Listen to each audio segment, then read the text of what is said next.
Hello, bienvenue sur le podcast Le Magicien, un podcast qui va parler tarot, mais aussi d'entrepreneuriat, de liberté et de comment oser prendre sa place. Je m'appelle Fabienne Larnicole, je suis formatrice et coach. J'utilise le tarot comme outil de compréhension de soi et de communication avec l'invisible. Je le transmets à travers mes accompagnements et mes formations.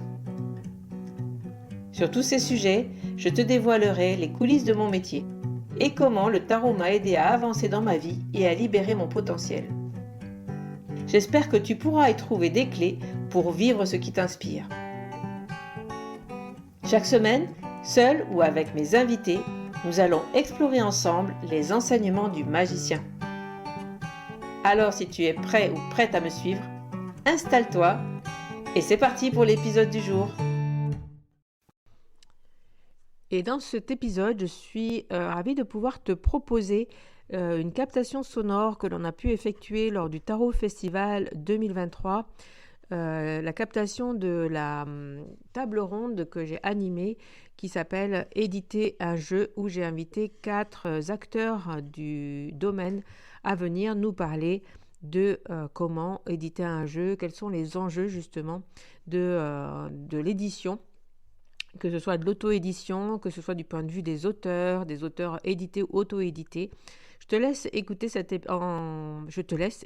épisode et je te souhaite une belle écoute. N'hésitez pas à nous faire vos retours.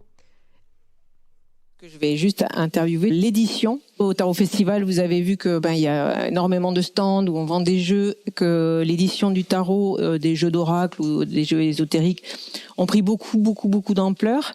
Et je trouvais que c'était intéressant de questionner ceux qui font ce marché-là, le marché du tarot et de l'oracle, du jeu de cartes. Voilà, j'ai trouvé intéressant de questionner ceux qui font ce marché. Donc j'ai invité à mes côtés 4 personnes. En premier, je vais vous présenter Anne-Laure Lajousse, qui est éditrice aux éditions Granger et Arcana Sacra, qui vient venir nous parler de l'enjeu justement des éditeurs aujourd'hui de jeux.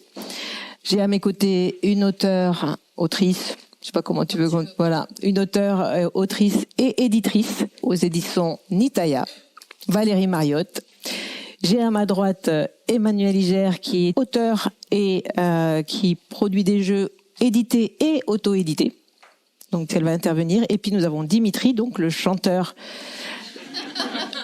des anges, Céleste, qui est auteur et consultant intuitif.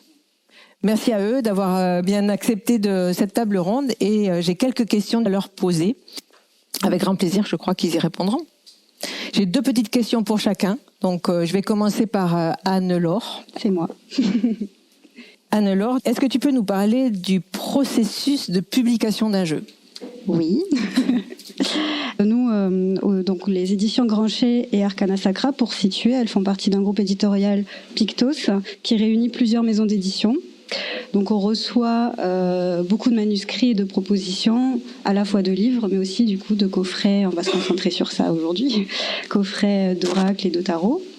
Donc on va commencer un processus éditorial par déjà la sélection des projets qu'on reçoit. Donc on en reçoit énormément, au moins une bonne 60aine par an.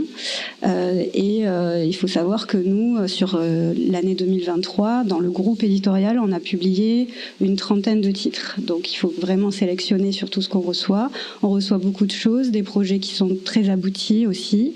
Et pour définir si on choisit de s'engager sur un projet avec l'auteur, on a plusieurs critères évidemment. On va avoir en premier lieu la ligne éditoriale des maisons d'édition du groupe.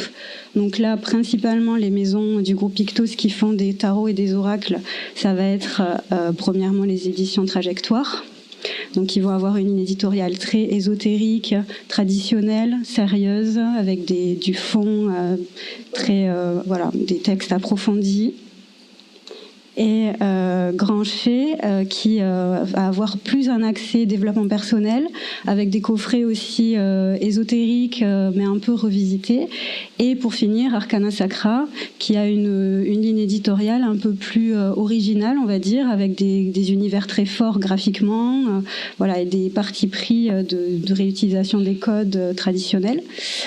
Donc des lectorats différents et des lignes éditoriales très différentes. Et en fonction de ça, les projets qu'on va recevoir peuvent correspondre à l'une ou l'autre des maisons d'édition du groupe. Donc on va d'abord regarder ça. Ensuite, il va y avoir aussi la potentialité commerciale du projet. Par rapport à la concurrence, on va pas se mentir. Vous avez dû le voir depuis ces dernières années, il y a énormément de titres qui sont publiés, de coffrets. Donc il faut trouver son identité, sortir un peu son épingle du jeu et savoir que, en tant que groupe éditorial, nous on va investir dans toute la production du jeu. Et donc, il faut qu'on arrive à trouver un équilibre entre l'investissement qu'on va faire, qui nous revient et qui n'est absolument pas celle de l'auteur, puisque lui il ne reçoit que les droits d'auteur et pas d'investissement sur le reste. Et donc, trouver un équilibre entre ça et la rentabilité effectivement du projet. Attendez, je me suis notée pour pas faire d'oubli. Ça, c'est la potentialité. Et bien sûr, la partie aussi qui est très importante, c'est le relationnel avec l'auteur. Auteur, illustrateur confondu. Là, je parle un peu des deux parce que effectivement, pour les coffrets, on peut avoir à la fois un auteur et un illustrateur, ou bien un illustrateur-auteur. Voilà, on a plusieurs profils. Mais c'est vrai que c'est un projet qui leur tient à cœur, qui nous tient à cœur aussi, et c'est vraiment un travail d'équipe après avec la personne. On va travailler ensemble pendant des mois, peut-être des années, et donc il faut vraiment qu'il y ait une bonne relation de confiance qui se crée, où l'éditeur va apporter son savoir-faire et l'auteur sa créativité, son univers, ses connaissances. Et donc, il faut vraiment qu'il y ait une relation de confiance qui se crée et une bonne entente. Et ça joue effectivement dans les choix, évidemment, des projets. Une fois que les projets sont sélectionnés, donc on passe à la réalisation technique du projet. Et donc là, il va y avoir plusieurs étapes. Vous allez voir, donc je vais vous lister un peu, mais le travail sur le texte, donc avec les éditrices. Et nous, pour l'instant, on est une équipe 100% féminine chez Pictos. On est 8 éditrices, voilà. Donc vous aurez une éditrice, un auteur et un correcteur professionnel qui vont travailler sur le texte en équipe. On travaille ensemble, on montre toutes les étapes. Il faut vraiment que l'auteur soit au courant de tout ce qui se passe et donne son aval. Dans un second temps, il va y avoir le graphisme. On a des graphistes en interne dans le groupe qui travaillent sur les projets, qui travaillent aussi en relation avec l'auteur et l'éditrice pour que tout le monde travaille en bonne entente et qu'on réalise un projet cohérent avec la vision de l'auteur et la ligne éditoriale de l'éditrice ou de la maison d'édition, tout simplement. Et ensuite, on va faire imprimer ça à un imprimeur avec lequel on est en relation aussi, on a l'habitude de travailler. Car pour nous, c'est très important d'avoir des projets qui sont très qualitatifs en termes de réalisation, que les cartes soient solides et de bonne qualité. C'est vraiment quand même un sujet qui est très important pour ce genre de produit. Donc voilà, donc on va pas lésiner sur ça et on accompagne aussi tout ce suivi de fabrication. Ensuite, on a aussi, une fois que le produit est réalisé, la partie promotion. Donc on va avoir une équipe de attachés de presse, communicants qui vont travailler avec les auteurs et avec tous les médias pour communiquer autour du projet et faire intervenir l'auteur sur de l'événementiel quand c'est possible. Et après, pour finir, la partie production, diffusion du projet, qui a plus la partie de notre maison mère DG Diffusion, qui est notre diffuseur, et qui va avoir des équipes de commerciaux, de logisticiens, qui vont avoir tout notre stock et le diffuser dans toutes les boutiques et les revendeurs. Donc voilà, pour toute la partie éditoriale. Ça, c'est tout le processus, du coup, pour éditer, pour arriver du début du projet jusqu'à la vente et la diffusion, en fait. C'est ça. Donc, on voit beaucoup d'étapes. Quels sont les challenges aujourd'hui auxquels sont confrontés les éditeurs dans ce secteur vraiment du jeu de cartes? Du jeu, oui. Comme je le disais déjà, on va avoir la concurrence qui a énormément augmenté. Donc, il faut vraiment trouver son identité pour trouver sa place chez les libraires et les revendeurs, les boutiques ésotériques, etc. Forcément, plus ils vont avoir de propositions, de parutions, et moins ils vont en commander et avoir de place dans leur local. Donc forcément, il faut réussir à avoir un bon équilibre entre trouver des projets qui ont une identité et qui ont un intérêt, qui apportent quelque chose, qui vont trouver leur place et qui vont avoir une visibilité suffisamment longue parce qu'ils peuvent être vite chassés par des nouveautés et une vie très courte. Donc ça, c'est un point important. Et puis la production, dans l'aspect production, on va avoir aussi des enjeux économiques. En fait, comme tout le monde, on doit gérer les hausses de prix des transports, de la matière première, de tout ce secteur-là, et donc ça impacte aussi la rentabilité des projets. Donc il faut trouver un bon équilibre pour tout ça. Et pour ça, après, notre travail, c'est ça, c'est de trouver l'équilibre dans tout ça et de mettre en avant toutes nos forces pour donner de la visibilité à nos projets, avec de la communication, des réseaux sociaux, tout notre savoir-faire. Vous avez vu une évolution ces dernières années qui était très forte quand même dans ce secteur-là. Oui. Et vous êtes arrivé à gérer justement, comme tu dis, comment choisir un projet plutôt qu'un autre. Oui, ça se ressent beaucoup. On garde toujours un œil sur ce qui se passe dans le secteur, vu que c'est notre cœur de métier. Et puis, donc on suit aussi une forme de tendance, mais en fait, ça va dépendre des maisons d'édition. Encore une fois, là où on va avoir, par exemple pour Trajectoire, une maison très traditionnelle et une maison comme Arcana Sacra qui est beaucoup plus moderne et qui va suivre peut-être plus des tendances. On n'a pas la même façon de travailler, de sélectionner des titres, donc ça jouera aussi dans cette partie-là. J'ai une dernière question subsidiaire. Pas de souci. Vous avez des auteurs que vous faites travailler, retravailler, avec lesquels vous avez tissé des liens et ça, c'est important pour une maison d'édition où on va rechercher tout le temps d'autres auteurs, des nouveaux auteurs. Non, c'est les deux parce qu'on est toujours ouvert à de nouvelles rencontres, à de nouvelles opportunités, des nouvelles créativités. Les profils d'auteurs sont très variés aussi, donc c'est très intéressant et donc on étudie toujours tous les projets qu'on reçoit. Donc nous, pour être très concrète, on a un espace de soumission de manuscrits où tout le groupe est réuni et toutes les éditrices se réunissent pour discuter des projets. Donc c'est vraiment collégial. Donc c'est très important pour nous de conserver de bonnes relations avec nos auteurs et de continuer à travailler avec eux autant que possible quand c'est des auteurs maison. Mais on garde un œil sur ce qui se passe et on veut toujours travailler avec des nouvelles personnes. C'est toujours plus enrichissant de rencontrer d'avoir de nouveaux univers aussi au catalogue. Donc, merci. Merci Anne-Laure pour tes réponses. Merci pour votre écoute. On va passer le micro à Valérie du coup. Donc oui. Valérie, j'avais une question pour toi en tant qu'auteur, mais éditrice. T'es auteur et tu t'es lancée quand tu as créé ton premier jeu, peut-être dans l'auto-édition. Donc, et en mettant du coup, en se disant, je vais créer une maison d'édition. Qu'est-ce qui t'a tilté pour te lancer dans ce type de projet, en fait? En fait, je me suis rendu compte quand c'était fait. Ah, c'est ça. J'ai fait plein de petites choses et puis après c'est un amour aussi, pas que les jeux, mais le livre, le papier, les cartes, tout ça. C'est un amour de jeunesse. Même de jeunesse, parce que j'avais écrit un livre à la naissance de mon premier garçon, donc il y a une trentaine d'années. Et effectivement, il dormait, parce qu'on m'avait dit à l'époque, non mais il faut faire un métier sérieux dans ma famille. On m'a dit, faut faire ça. Ça a bien changé, profitez-en. Mais c'est revenu, et puis quand j'ai voulu faire ce premier jeu en tant qu'auteur pour parler de toutes mes expériences dans mon cabinet, en hypnose, en mémoire akashique, etc. Je me suis dit, ça sera moins difficile à écrire qu'un livre de faire un jeu. Folle que je suis.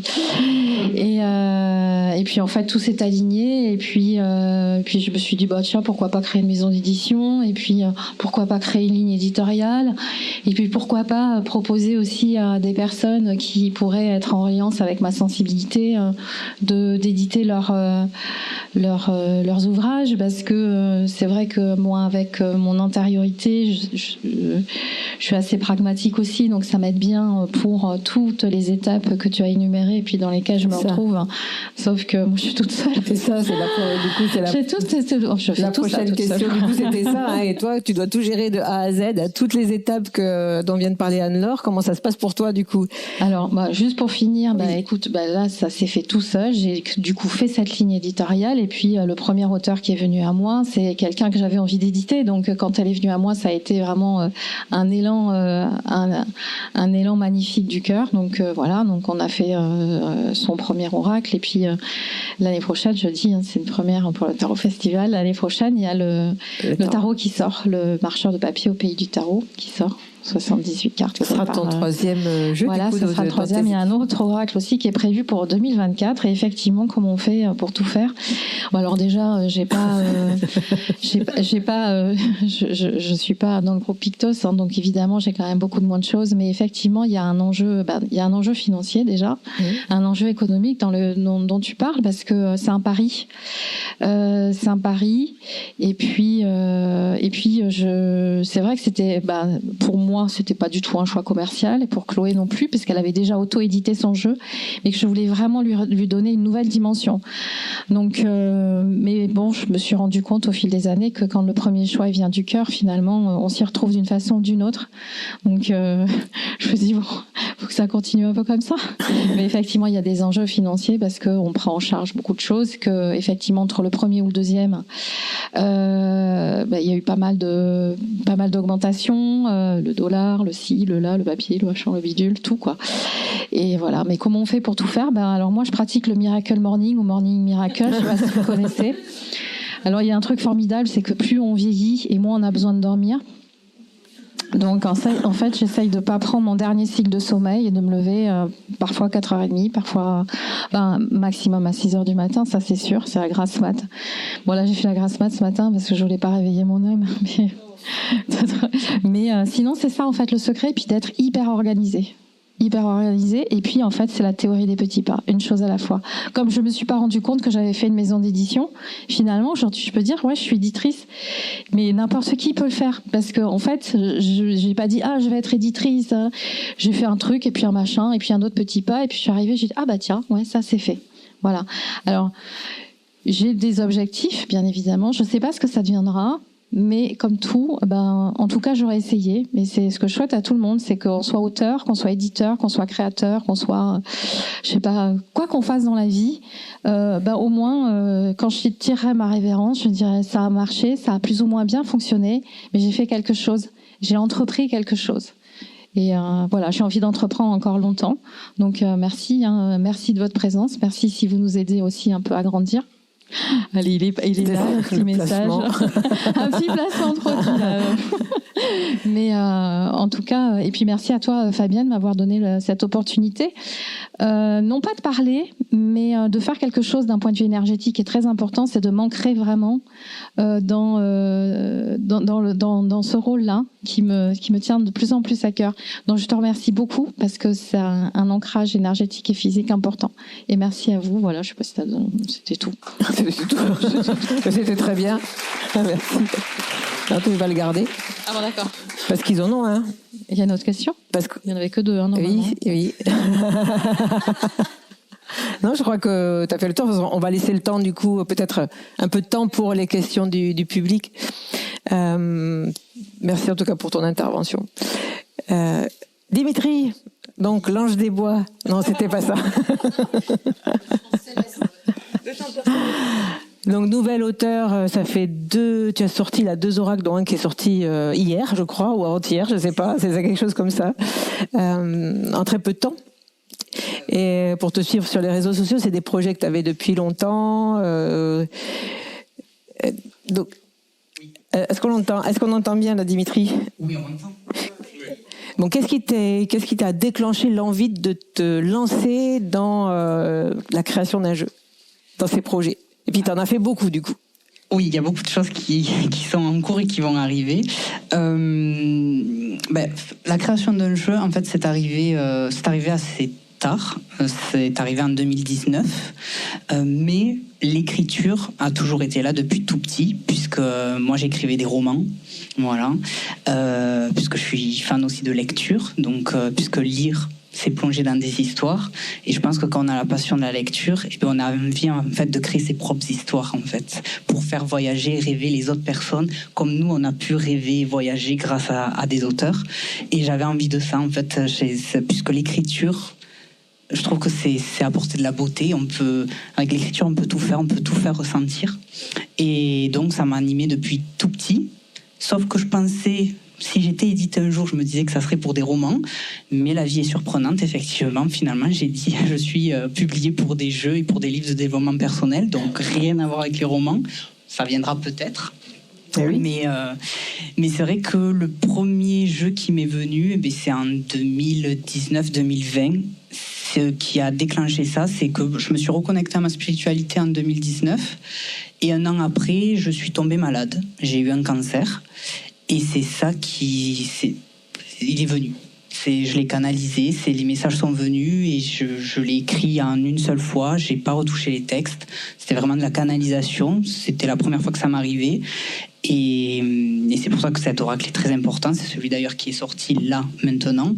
Et alors c'est le deuxième qui est sorti, mais c'est le premier que j'ai écrit. Ça s'est inversé dans les parutions, mais c'est le premier que j'ai écrit, et à partir de là, ça ne s'est plus arrêté. Et l'autre que j'ai créé, je l'ai créé parce que là, j'ai répondu plutôt à une demande en fait de votre part, puisque pour tous ceux qui me suivent sur les réseaux, je partage mes messages lumière. Et toute ma communauté n'arrêtait pas de me dire où on peut retrouver tes messages lumière, est-ce que tu vas nous les publier, est-ce que tu peux nous les regrouper, on adore, ça nous aide, c'est beau, c'est poétique. Et donc du coup, je me suis dit comment répondre à cette demande, je vais en faire un oracle. Voilà, donc voilà pour les deux oracles, comment ils sont venus. Un par la canalisation et la maladie, pour vraiment faire un oracle de guérison holistique, et l'autre pour répondre à une demande du cœur pour les gens qui me suivent. Donc 2 beaux oracles qui sont sortis. Avec d'autres projets. Je dis 2 beaux oracles parce que la dimension aussi quand on crée un jeu, c'est qu'il y a une partie auteur. Donc toi, tu es l'auteur de ces oracles, et il y a une partie illustration. Oui. Oui, parce que je sais un peu chanter, mais je ne sais pas dessiner. Voilà. Donc je peux pas avoir tous les talents. Et la question pour toi, c'était comment tu t'y es pris justement pour trouver une illustratrice pour faire ton jeu? Comment tu t'y es pris pour faire ce travail de collaboration finalement? Alors il y a c'est bien en plus parce que je vais pouvoir parler des 2 façons de trouver un illustrateur ou une illustratrice. La première, pour par exemple mon oracle et les messages des étoiles, c'est que Astra Aquarelle, je l'ai trouvé par l'élan du cœur, c'est-à-dire que c'est une connaissance qui m'a mis en relation avec elle, et où j'ai regardé un peu ce qu'elle faisait sur les réseaux, et j'aimais beaucoup. Et on a commencé à discuter, à échanger, à lui parler des idées que j'avais, elle aussi. Et en fait, c'est une connexion. C'est comme dans la vie, en fait, c'est comme les rencontres que l'on fait quand on tombe amoureux. Mais c'est un peu ça. On rencontre une illustratrice et en fait, ça vibre. Son travail vibre avec votre ressenti et avec le message que vous avez envie de déployer. Et c'est une connexion qui se fait naturellement, et on a envie de travailler ensemble, et on a envie de porter le travail l'un de l'autre. Donc ça, c'est la première option. La deuxième option qui s'est fait par exemple avec mon deuxième oracle, l'oracle de votre voix intérieure, c'est que là c'est les maisons d'édition, puisque moi j'ai la chance d'être en maison d'édition. C'est que la maison d'édition m'a proposé de me mettre en contact avec son catalogue d'illustrateurs ou d'illustratrices qu'ils peuvent avoir.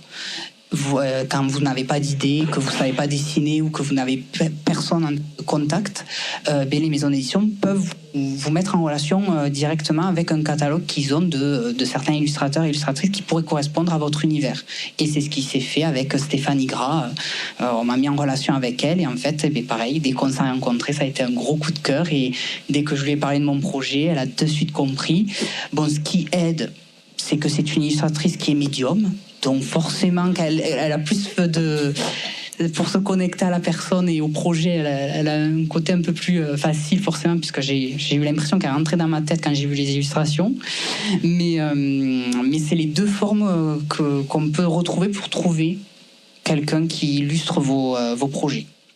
Quoi, c'est la forme que tu as, enfin, qui s'est présentée à toi. Et du coup, dans le travail vraiment technique, disons, vous avez beaucoup échangé. Comment ça se passe en fait quand un auteur travaille avec une illustratrice ou un illustrateur d'ailleurs? Et bien là, encore une fois, il y a deux formes.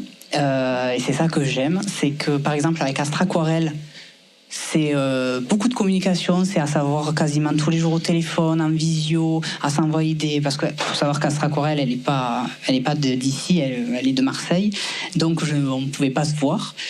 Donc c'était téléphone, visio, s'envoyer des photos, des mails, donc c'était beaucoup échanger, communiquer, partager, échanger, alors que par exemple, avec Stéphanie, eh bien, c'était totalement le contraire, c'est-à-dire que Stéphanie, je lui ai donné mes textes.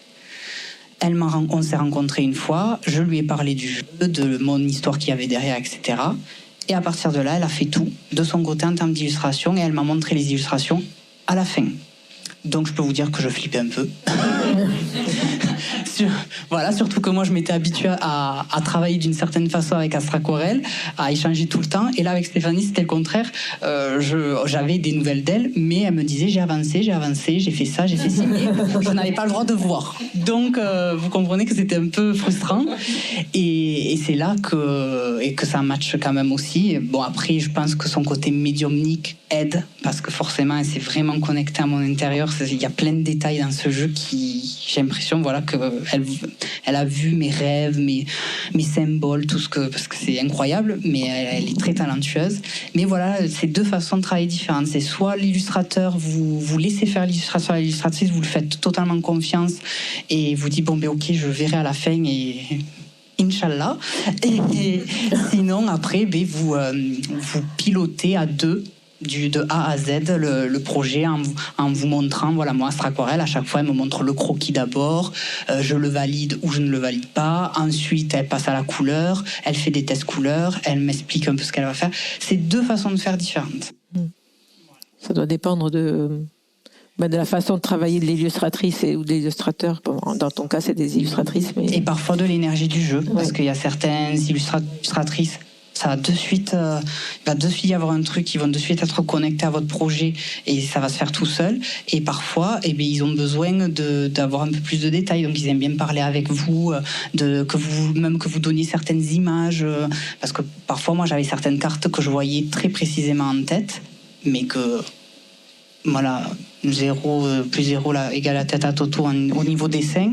Bon, ben voilà, donc il fallait que je lui explique la carte précise que j'avais en tête et c'est elle qui retranscrit. Super. Merci beaucoup, Dimitri. Ben, merci à toi de m'avoir invité.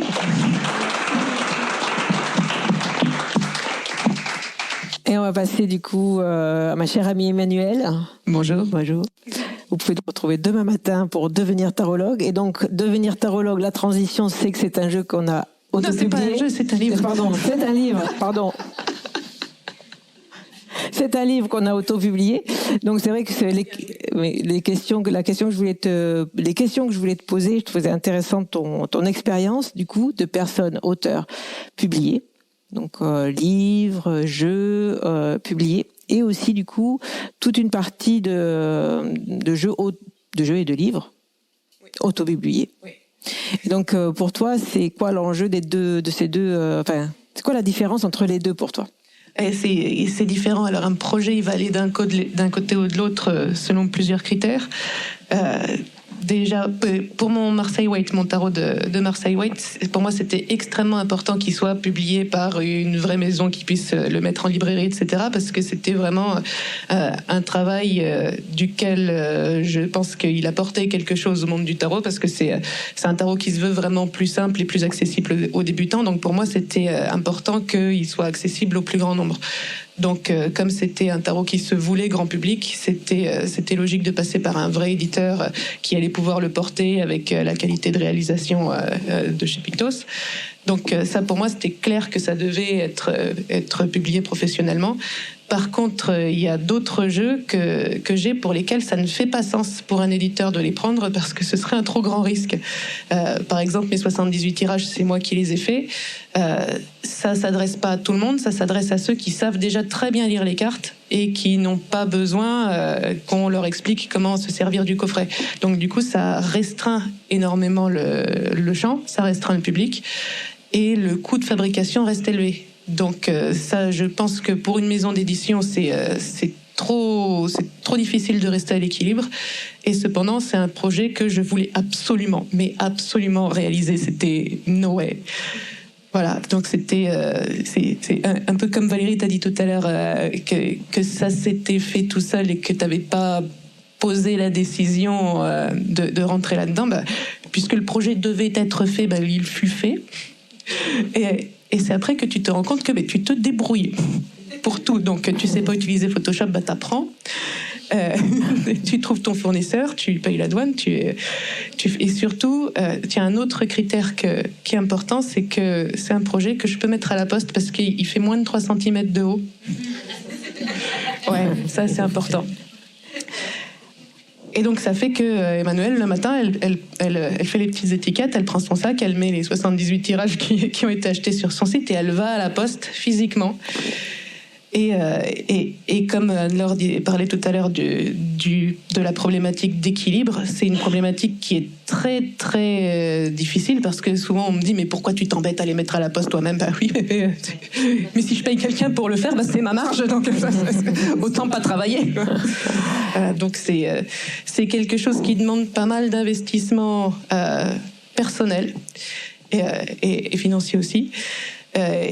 Et aussi les projets que je ne suis pas capable de réaliser moi-même. Là, pour le coup, je passe par un éditeur, par exemple le Minkiaté que je vous montre aujourd'hui sur mon stand parce que le prototype. Oui, celui-là, merci. Donc ce tarot-là. Ce tarot-là, je ne pense pas que je serais capable de l'auto-publier. Pourquoi ? Parce que c'est un gros jeu qui s'accompagne forcément d'un livre, donc du coup ça veut dire qu'il sort en coffret tout bêtement. Le coffret fait plus de 3 cm de haut, donc ça veut dire passer au colis et tout, c'est pas possible, c'est trop compliqué et j'ai vraiment besoin de professionnels pour m'assurer que le coffret est beau, parce que c'est un jeu qui me tient aussi beaucoup à cœur et je voudrais faire un beau produit. Et ça, c'est un jeu qui est un peu risqué, je pense, à la publication, parce que c'est quand même un jeu ancien qui a été oublié. Mais heureusement, il a été défendu chez Pictos. Donc merci.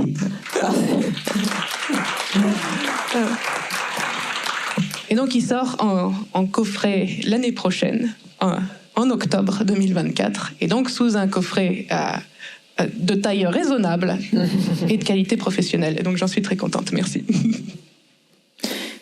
Et qu'est-ce qui fait pour toi qu'un projet, donc tu l'as sous-entendu mais expliqué, ce qui fait qu'un projet va vers l'édition ou l'auto-édition, à part la taille du coffret, c'est l'idée de savoir déjà est-ce qu'un éditeur le veut, mais sinon est-ce que toi, de toi-même, il y a des par exemple, pour le livre Devenir tarologue, on s'est pas posé la question où tu avais questionné un éditeur. Ah si, on avait demandé à Pictos et ils ont dit à très juste titre, ça s'adresse à un public trop restreint.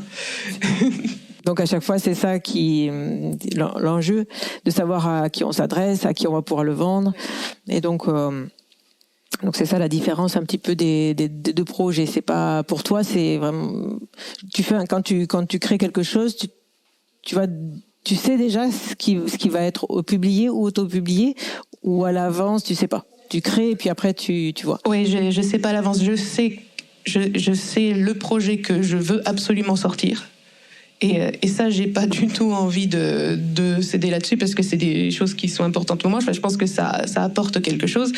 Après, il y a tout un tas de considérations matérielles qui font que ça va rentrer dans l'équilibre d'une maison d'édition ou pas. Et si ça rentre pas, la question qui se pose, c'est est-ce que moi, je peux l'assumer matériellement, techniquement, financièrement ou pas. Bon, jusqu'ici, les projets sont toujours sortis d'une façon ou d'une autre, donc ça va. Ouais, beaucoup d'enjeux pour l'auto-édition. On l'a vu avec, qui n'est pas une auto-édition, mais au départ, c'était ton projet. Oui, pardon. Je suis plus proche de l'auto-édition dans tous les, pour le moment, au début, tous les investissements, c'est etc. ça. Et dans le fait aussi d'aller à la poste tous les matins avec des colis. Avec tu fais les colis aussi? Moi, je fais les colis. Je fais tout. Je fais même les paquets cadeaux de château. Respect. J'aurais une dernière question pour toi, Emmanuel, du coup. Est-ce que tu aurais des conseils à ceux qui voudraient se lancer dans l'édition ou l'auto-édition? Les deux? Peut-être quelques mots pour l'auto-édition. Oui. Réfléchissez bien avant. Oui, mais c'est lourd comme projet, je trouve.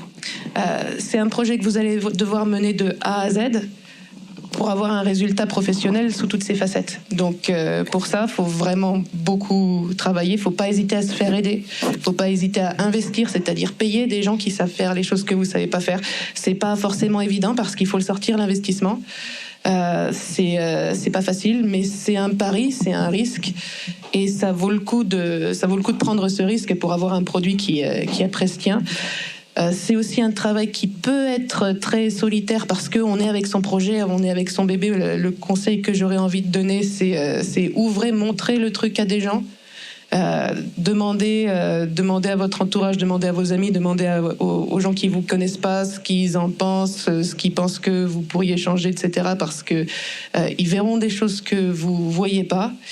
Et aussi faites super bien vos budgets, comptez bien, vraiment connectez-vous aux chiffres parce que on pense que ça va nous coûter tant parce que chez le fournisseur c'est ça comme prix, puis on a oublié qu'il fallait payer la douane, la TVA, le truc, le machin, le bidule, et puis les timbres à la poste et tout, et au final c'est 2 fois plus cher. Donc faites très attention avec ça, faut vraiment être très très organisé et très carré. Mais merci pour ces bons conseils. Merci. Et s'il y a un petit conseil pour éditer, justement, chercher peut-être un éditeur, ou comment toi au départ, comment ça s'est passé ta première expérience de rencontre avec un éditeur? Alors moi j'avais la chance d'être amie avec Isabelle qui était déjà publiée chez Trajectoire, donc j'ai pu rencontrer le directeur éditorial de l'époque. Donc c'est pas un conseil qui aide beaucoup. Soyez épisonnés. Pour les autres éditeurs, des fois ils viennent me chercher, donc ça vous aide pas non plus, parce que j'ai déjà fait des trucs avec Trajectoire. Mais le troisième conseil, c'est aussi quand vous avez un projet, je pense que c'est bien de vraiment extrêmement cibler et d'aller chercher la maison d'édition qui a déjà cette ligne éditoriale précise parce qu'ils ont calculé leur ligne éditoriale. Elle est vraiment consciente, elle est vraiment importante. Donc, je pense que c'est difficile de faire éditer un jeu si vous l'envoyez un peu à tout le monde sans que ce soit très très très ciblé. Merci. Mais merci Emmanuel. Merci beaucoup. Merci à vous 4 d'avoir partagé votre expérience. Moi, je viens de vivre aussi une expérience d'auto-édition cet été. Donc, je reconnais dans vos interventions. J'avais envie de vous donner la parole si vous aviez des questions pour Anne-Laure, pour Valérie, pour Emmanuel ou Dimitri. On va passer le micro, oui, je vais faire... Bonjour, c'était la même question que tu as posée à Emmanuel, l'a posée à Dimitri. Du coup, lui, comment il a fait pour démarcher sa première maison d'édition Alors, moi aussi, je vais pas beaucoup vous aider. Parce que moi, ce sont les maisons d'édition qui sont venues vers moi, puisque ce que je peux vous conseiller, si vous avez envie d'être vu, en tout cas par les maisons d'édition, c'est les réseaux. Les réseaux sociaux, c'est vrai que vu que j'ai une communauté et que je partage mes textes sur les réseaux, que je montre ce que j'écris, à travers mes prières, à travers mes poèmes, à travers des textes de réflexion. Donc déjà, quand la maison d'édition tombe sur votre profil sur les réseaux et que ça l'intéresse ou qu'elle a entendu parler de vous dans le milieu, elle peut aller voir ce que vous écrivez, ce que vous proposez sur les réseaux, et elle peut dire « Ah oui, ça m'intéresse, son énergie m'intéresse, son univers m'intéresse, est-ce qu'il a des projets? Et vu que j'en parlais en story, vu que je disais que j'étais en train d'écrire, de créer un oracle, etc., ben de suite, en fait, Arcana Sacra m'a contacté et m'a dit... alors, au début, ils sont venus me contacter pour collaborer, pour des partenariats au niveau des services presse, voilà, pour présenter, de le côté un peu promo micro-influenceur. Mais après, effectivement, ils sont venus me voir pour on aime bien ce que tu écris, on a entendu que tu écrivais un oracle, est-ce que tu pourrais nous en dire un peu plus, voir si ça rentre dans notre ligne éditoriale. Donc voilà, donc, le côté piston, effectivement, comme dans tous les domaines, ça marche.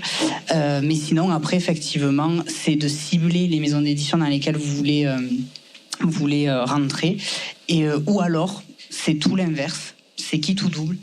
C'est d'écrire à toutes les maisons d'édition. Vous envoyez votre projet à toutes les maisons d'édition, comme ça, vous avez toutes les réponses d'un coup. Vous avez oui, non, et après, du coup, quand vous avez plusieurs maisons d'édition qui vous disent oui, vous pouvez faire jouer la concurrence. Et dire, voilà, mon projet a été accepté. Et oui, il faut y penser, voilà, mais parce que moi, je suis du coup dans 2 maisons d'édition différentes, mais c'est vrai qu'il faut y penser, parce que du coup, vous pouvez dire, écoutez, moi, j'ai été approché par Jouvence, qu'est-ce que vous proposez de plus qu'eux, pourquoi je serais mieux chez vous que chez eux, etc. Voilà. Bon conseil. Merci Dimitri. On a une question là de Morgane. J'ai une question pour Emmanuel. Ça sort un petit peu du cadre de la conférence, mais ça m'intéresserait beaucoup de connaître un peu l'histoire de ton nouveau tarot, de sa découverte à la restauration et à la future édition. L'histoire, elle est simple. J'ai été avec Isabelle Nadoni au musée de la carte à jouer à Issy-les-Moulineaux quand il y avait l'exposition sur les tarots enluminés de la Renaissance, qui était magnifique. Le Minchiaté était enfermé dans une vitrine. On l'a regardé, on était là, oh, c'est vachement bien. Oh, on a envie de jouer avec. On a regardé l'agent de sécurité, on s'est dit non, c'est pas possible. Bon, fallait trouver une autre solution. L'autre solution, c'était de refaire tout le jeu, parce qu'on n'avait pas non plus 1 million pour l'acheter. Donc, il se trouve que la BNF a un scan sur Gallica d'un ancien Minchiaté avec des cartes qui sont très dégradées par le temps, par l'usure. Il y a des trous dedans. Il y a même un gros tampon fiscal en plein milieu du roi de bâton. Donc, l'idée, c'était de refaire tout le jeu à partir de ces scans-là. Et maintenant qu'on a le proto, maintenant on peut jouer avec. Donc on est hyper contente. Et j'ai montré l'année dernière au Tarot Festival le proto qui n'était pas fini. Et Céline, j'avais beaucoup aimé la carte de l'Arcane 13 qui est sur un cheval avec sa faux comme ça. Donc ça avait plu, moi aussi je l'aime beaucoup. Et c'est parti de là, voilà. Merci. Donc il y a une question par là. Je ne sais pas. Alors j'aurais une question concernant l'auto-édition. Donc là je parle à tous ceux qui ont auto-édité. Est-ce qu'il est, j'ai noté pour pas l'oublier, est-ce qu'il est nécessaire, j'imagine que oui mais je l'ai pas entendu, est-ce qu'il est nécessaire de monter une structure administrative, est-ce que voilà, je fais des cartes et je les vends, est-ce qu'on a besoin d'un statut particulier? Voilà, je sais pas si c'est clair. Okay. Peut-être Valérie, si tu as... Ou vas-y, Emmanuel. Moi, je suis auto-entrepreneur et je déclare ce que je vends en vente. Donc tu as besoin d'une structure, tu as besoin de pouvoir toucher de l'argent légalement en le déclarant à l'URSSAF tous les mois, mais pour moi, ça a été très simple. Et Valérie, tu as une structure, toi? Alors, moi, j'étais déjà en SAS. Depuis des années, donc j'ai adapté puisque j'avais un cabinet d'hypnose, etc. J'ai adapté, j'ai intégré la maison d'édition, mais c'est hyper simple à faire. Il n'y a rien de plus. C'est con comme la lune, pardon, excusez-moi l'expression, mais et en fait quand j'ai découvert ça, mais tu n'es pas obligé. En fait, j'ai fait ça pour avoir comment ça s'appelle, des codes barres là, les numéros machin. Voilà, merci, les numéros SBN. C'est super simple. La seule obligation que tu as, si tu veux auto-éditer, c'est une fois que c'est fait, le déposer j'ai mangé le nom, à la bibliothèque, en dépôt légal, merci. Je pense que pour l'auto-édition, c'est comme pour l'édition standard, tu as une obligation à déposer au moins un exemplaire. C'est tout ce que tu as à faire. Il n'y a pas... à la bibliothèque, au dépôt légal... Voilà, merci. Voilà, j'ai un problème avec les mots précis. Mais du coup, oui, il faut... C'est un exemplaire qui a déposé, suivant la parution, il y a un nombre de mois à peu près pour le faire, et puis il y a juste ça à faire.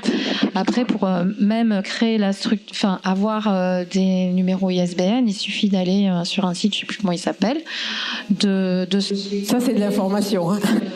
Non, mais c'est vrai, parce que moi, quand j'ai découvert c'était si simple, j'ai dit ah bon, allons-y, créons une maison d'édition. On y va, mon gars. Après, la ligne éditoriale est arrivée, elle est très importante. Je rejoins vraiment ce que Anne-Laure et Emmanuel ont dit, et Dimitri également, parce qu'ils ont parlé de... Voilà, comme ça. La ligne éditoriale est très importante. Qu'est-ce que je veux créer, à qui je m'adresse, et qui sont les auteurs, pour qui, etc. Donc ça, c'est très important. Mais en soi, auto-éditer, c'est tout simple. Un micro-entrepreneur, ça suffit. Déposer ça effectivement à la BNF, ne serait-ce que pour s'assurer qu'il n'y ait pas un... Si la question c'était est-ce qu'il faut une structure, oui. Au moins être auto-entreprise. Au moins être auto-entrepreneur, voilà. Mais ça prend 30 minutes sur Internet maintenant pour être auto-entrepreneur. Il faut pouvoir de toute façon faire une facture, quoi. Donc avoir une structure pour pouvoir vendre. Et c'est vrai que moi, alors par contre, je me permets de revenir sur ce que tu as dit. Vous recevez 60 projets à peu près par an ? Alors, j'en reçois aussi à peu près 60 par an. Non, mais c'est quand même un truc de fou. Donc, alors là, je me dis, bon, moi, j'ai absolument pas les capacités financières pour l'instant. Donc, j'avais envie, mais je trouve des choses. Je reçois vraiment des projets formidables, des choses très abouties. Donc, comme je fais tout, je m'oblige aussi à répondre à tout le monde. Il y a encore des personnes à qui j'ai pas répondu, mais là je me dis qu'effectivement il y a plein de gens qui essayent de se lancer là-dedans. Donc conseil, prenez, quand vous savez pas dessiner, prenez un illustrateur. Parce que dans ces 60 projets, on reçoit aussi beaucoup de choses formidables qui sont complètement cannibalisées par des dessins réalisés par des auteurs qui savent pas dessiner, quoi, en fait. Bon, moi je sais pas dessiner non plus. Hein. Voilà. Merci Valérie. Question, le micro, il est là-bas. Oui, c'est pour moi. Bonjour, j'avais une question par rapport justement aux réseaux sociaux. Je voulais savoir si les maisons d'édition, pour leur sélection, elles allaient quand même regarder les réseaux sociaux et si vraiment le nombre il était important. Parce que ce que je veux dire par là, c'est si on a un petit compte qui débute, qui a pas beaucoup, mais qui a quand même un projet qui est très construit, qui est très abouti, est-ce que ça a de l'importance ? Un projet qui est cohérent, qui est intéressant et qui nous intéresse et qui correspond à notre ligne éditoriale, on le fera, peu importe si la personne a de la visibilité ou pas.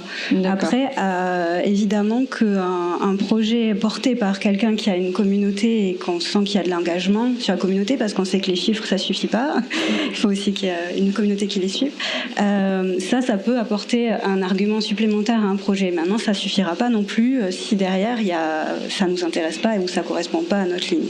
D'accord. On reste avant tout sur des choix éditoriaux du fond du projet quand même. D'accord. Merci. Toi aussi. Merci. Est-ce qu'il y avait une question devant ? J'arrive. Je cours. Je viens de voir qu'on a encore un peu de temps, donc on va répondre. Bonjour. Alors moi j'ai une question plus niveau illustration. Si vous aviez des critères spécifiques pour le choix des illustrateurs ou illustratrices qui vous travaillez. En tant qu'éditrice, si je peux participer, et après vous verrez les auteurs, j'ai pas des critères précis. Il faut que ce soit cohérent avec le jeu en question. Après, comme en parlait Dimitri sur les catalogues d'illustrateurs que peuvent proposer un éditeur, par exemple, ça nous arrive d'avoir des projets qui arrivent, comme tu le disais, avec des illustrations qui sont pas acceptable. Ça peut pas passer.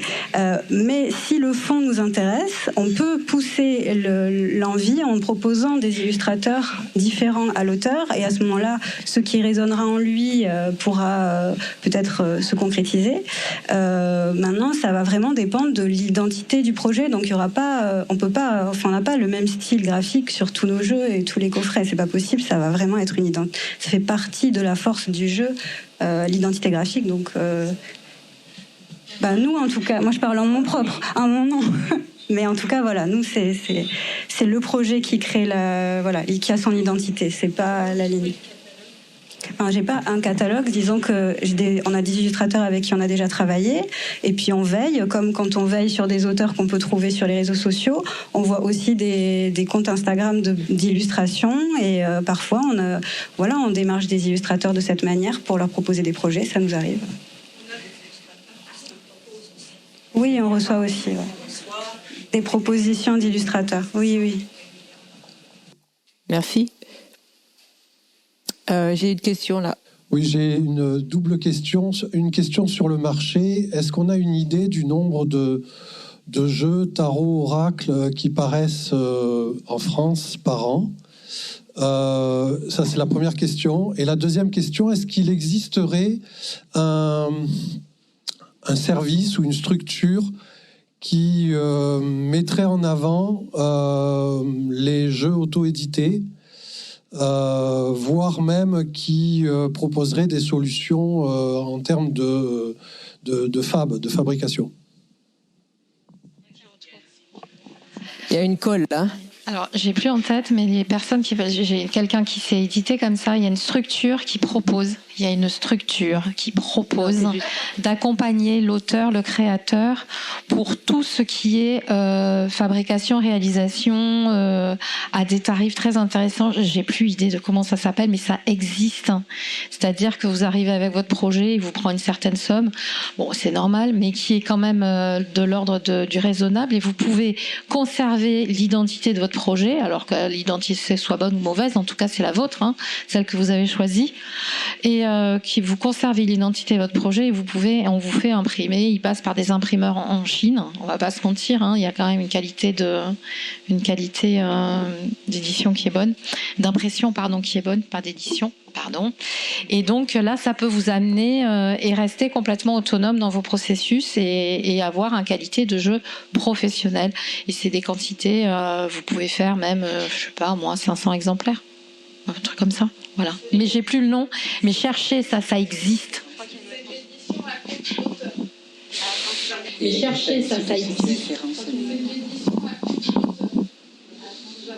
L'édition à compte d'auteur. Oui, c'est ça. L'édition à compte d'auteur. Oui, c'est de l'édition à compte d'auteur, mais il y a un organisme particulier qui s'en occupe pour les jeux. Mais je sais pas. Et après, pareil, moi je ne me souviens plus non plus du nom, mais il existe un site qui référence l'auto-édition. C'est-à-dire que c'est un site solidaire, où en fait, si vous êtes auto-édité, vous pouvez proposer votre auto-édition. Il le référence dans le site où les personnes peuvent acheter. Donc sur ce site, vous ne trouvez que des jeux auto-édités. Mais je ne me souviens plus le nom du site. Ah ben voilà.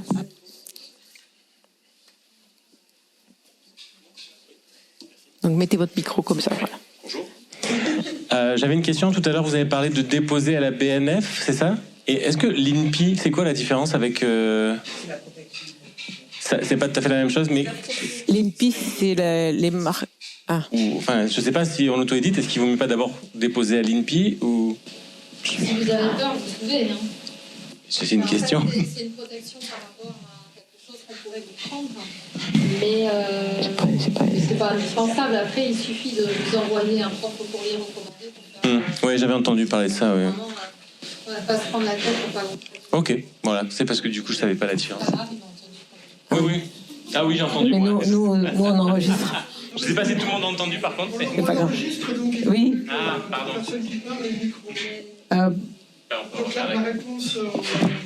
C'est pas grave. Qui avait une autre question? Dans celui-là, et mettez-le comme ça. Bonjour. Est-ce qu'on m'entend? Ma faute. Oui, vas-y. Bonjour, je voudrais savoir, quand on vous envoie un projet de jeu, quel était le format que vous préfériez? Est-ce que c'est du 1-1? Et le jeu, est-ce que ça peut être... parce que c'est très long pour l'illustrateur de faire le travail d'illustration sur les cartes. Donc, je voulais savoir, est-ce que vous voulez l'entièreté du jeu, ou on peut déjà vous montrer, si vous voulez, les esquisses du projet avec juste quelques cartes abouties Non, il n'y a pas nécessairement besoin d'avoir fait tout le projet. Il marche, oui. Alors, voilà, c'est bon. Non, on n'a pas besoin d'avoir l'intégralité du projet réalisé lorsqu'il est soumis. Ce qu'il nous faudrait, c'est, moi ce que je demande en tout cas, c'est au moins d'avoir une présentation du contenu, une introduction, quelques interprétations de cartes et quelques cartes. Au moins qu'on se donne une idée de l'identité graphique. Voilà. Mais on n'a pas besoin d'avoir le projet complètement terminé pour l'étudier en tout cas. Est-ce qu'il y a une autre question ? Bonjour, j'avais une question donc, pour Arcana Sacra. J'ai vu que vous choisissiez aussi des tarots généralement qui sont étrangers et vous décidez de les traduire. Qu'est-ce qui vous fait ? C'est toujours le même principe au final, c'est de voir en fonction de la renommée. Ça reste des projets qui peuvent être intéressants et qui résonnent bien avec notre ligne éditoriale et qui s'y intégreraient. Après, encore une fois, c'est une question d'équilibre de production, si on peut se le permettre ou pas. Ça engendre d'autres frais de traduire. Donc voilà, c'est des enjeux différents, mais ça fait partie aussi de la prospection qu'on opère, autant parfois chercher des auteurs sur les réseaux que d'observer ce qui se passe à l'étranger. Et ça, oui. C'est parce qu'ils sont modernes. Parce que c'est vrai que les tarots à la française sont très classiques. On adore le traditionnalisme, on adore le classicisme, alors que Arcana Sacra met la modernité en avant. Et c'est vrai que tous les tarots que vous verrez chez Arcana Sacra, c'est très moderne, c'est très urbain, c'est très coloré, c'est des univers qui cassent les codes du classicisme du tarot. Merci. Je crois qu'on va arrêter là du coup cette première table ronde du Tarot Festival. Waouh, merci en tout cas. Merci à Anne-Laure, Valérie,